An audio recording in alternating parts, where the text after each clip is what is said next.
Assalamualaikum warahmatullahi wabarakatuh, teman-teman.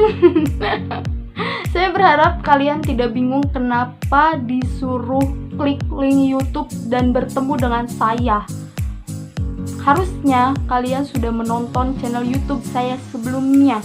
Dari mana saya asal, berapa umur saya, sekolah saya di mana aja, SD, SMP, SMA, dan sampai sekarang kuliah di mana. Jadi kalian harus sudah tahu, dan jangan lupa kalian sudah minta pertemanan Facebook, follow IG saya, dan jangan lupa TikTok saya, karena di situ adalah hiburan-hiburan selama pandemi ini. Oh iya, berbicara tentang pandemi COVID-19 ini, gimana kabar kalian? Baik, saya berharap kalian selalu baik dan selalu dalam lindungan Allah ya. Kenapa?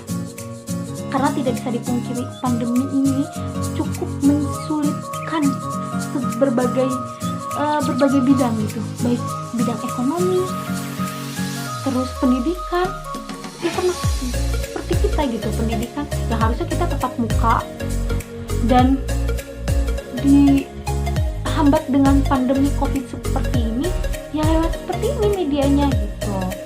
Dan saya berharap kalian dapat menerima saya selama 1,5 bulan untuk mengajar kalian, karena kita sama-sama belajar, sama-sama menimba ilmu, jadi mohon pengertiannya. Mohon ya pengertiannya untuk kelas IPA 1 dan IPA 2, karena saya memegang 2 kelas. Baik, sebelum pembelajaran, marilah kita berdoa terlebih dahulu. Berdoa dimulai. Bismillahirrahmanirrahim.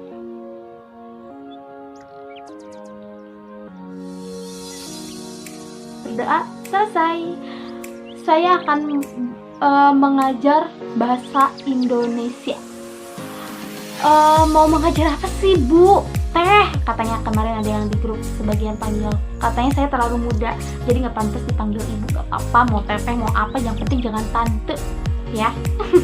Saya akan mengajar ini. Sentil hula. Baik, saya akan menjelaskan di bab 3, yaitu ceramah. Apa sih ceramah? Ayo, next. Nah, di sini saya akan menjelaskan tentang A. Pengertian ceramah, B. Informasi berupa permasalahan aktual, C. Telaah isi struktur dan kebahasaan ceramah. A. Pengertian dan ciri-ciri ceramah. Ada pengertian dan ciri-ciri. Ceramah adalah kegiatan berbicara untuk menguraikan suatu objek tertentu atau pengetahuan di depan pendengar atau audiensi. Ciri-ciri teks ceramah: 1. Biasanya disampaikan oleh seorang yang memiliki keahlian dalam bidang ilmu tertentu. Jadi bukan orang sembarangan ya yang bisa ceramah. Selanjutnya, yang kedua, di sini yaitu menginformasikan topik yang dapat memperluas pengetahuan. Jadi ada ilmu di dalam ceramah itu gitu. Terus yang ketiga, ada komunikasi dua arah antara pembicara dan pendengar berupa dialog, tanya jawab, dan diskusi. Jadi kalau tidak ada yang dimengerti, bisa kita menanya gitu, diskusi. Dan yang keempat, ceramah dapat disajikan menggunakan alat bantu.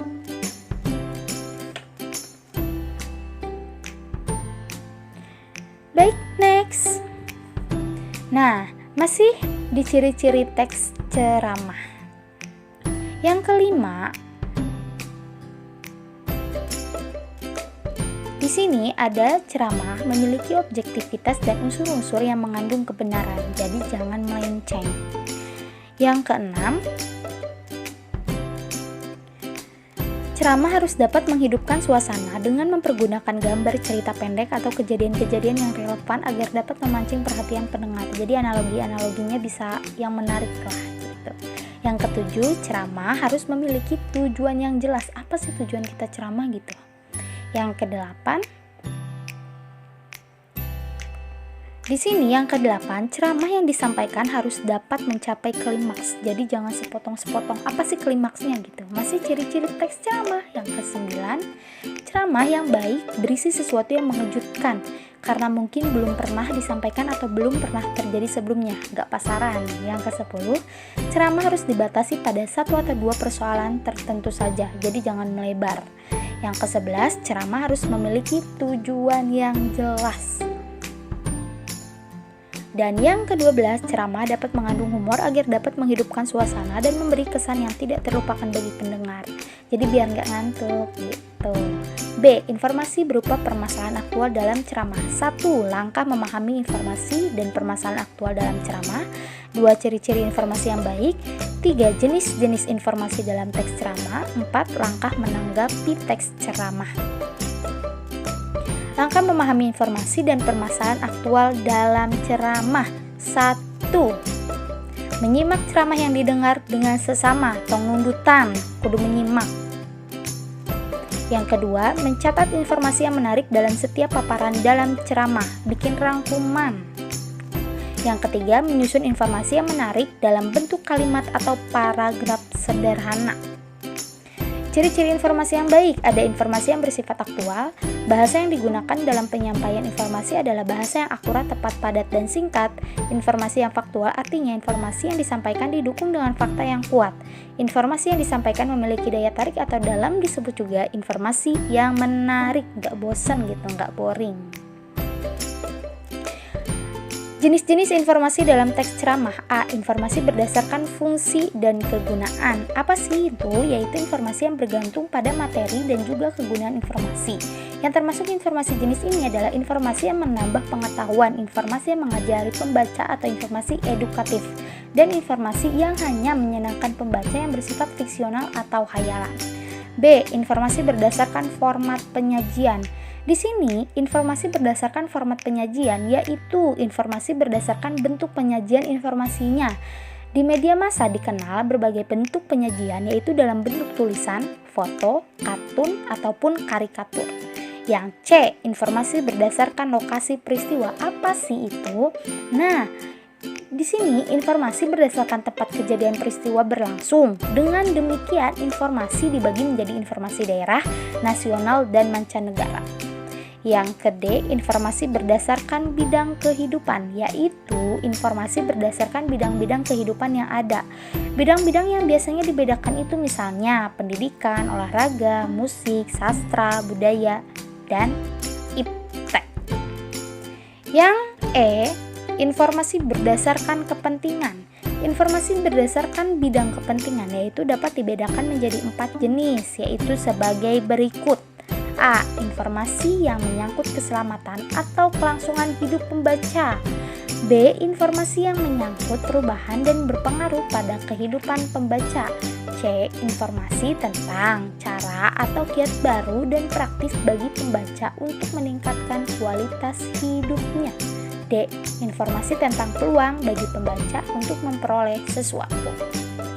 Nah, kembali lagi ke jenis-jenis informasi dalam teks ceramah. Yang terakhir yaitu F. Informasi berdasarkan penyampaian. Langkah menanggapi teks ceramah. Apa ayo?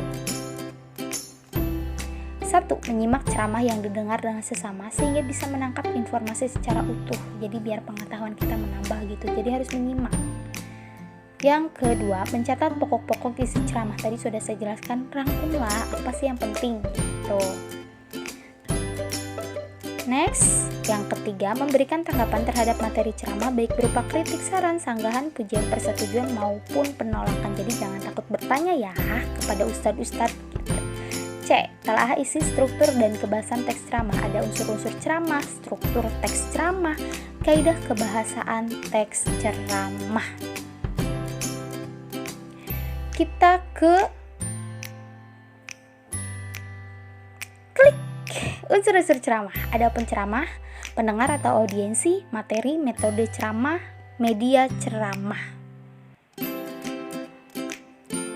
Next, Struktur teks ceramah. Ada apa sih di struktur teks ceramah? Ada pembuka, isi, dan penutup. Nah, di pembuka berupa pengenalan isu masalah ataupun pandangan pembicara tentang topik yang akan dibahasnya. Bagian ini sama dengan isi dalam teks eksposisi yang disebut dengan isu. Sedangkan isi berupa rangkaian argumen pembicara berkaitan dengan pendahuluan atau tesis. Pada bagian ini dikemukakan pula sejumlah fakta yang memperkuat argumen-argumen pembicara. Yang ketiga, penutup berupa penegasan kembali atas pernyataan-pernyataan sebelumnya. Nah, di pendahuluan atau tesis ada isu, permasalahan, pandangan umum penulis. Diisi rangkaian argumen ada pendapat-pendapat fakta. Penutup penegasan kembali, simpulan rangkuman. Jadi kalian di sini harus mengerti ya. Perhatikan apa yang saya jelaskan karena akan ada tugas tentang ini. Oke. Nah, luak liuk gitu permaca. Next, setelah struktur teks ceramah, ada apa ya? Coba ada apa? 1, 2, 3.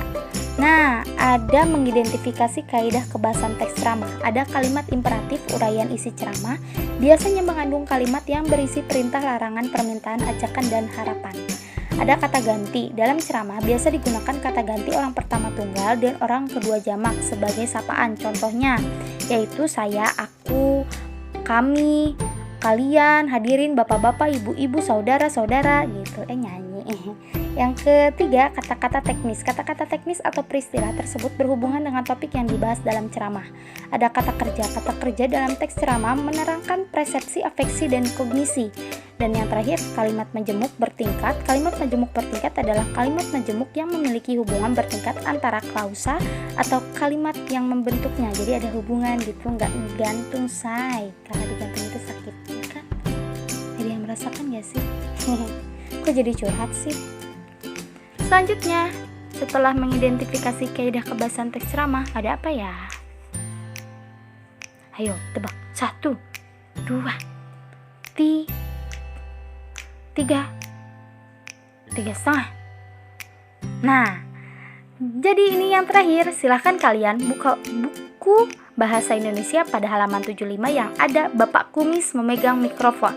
Jika sudah dibuka, silahkan kalian baca. Kemudian kerjakan tugas sebagai berikut.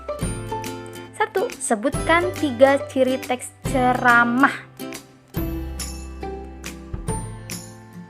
Selanjutnya, yang kedua. Ada apa nih yang kedua? Ayo, yang kedua ada apa? Yang kedua, memenggal teks ceramah sesuai dengan struktur teks ceramah. Nanti saya akan kasih contoh ya. Kolomnya kayak gimana, biar kalian mengerti.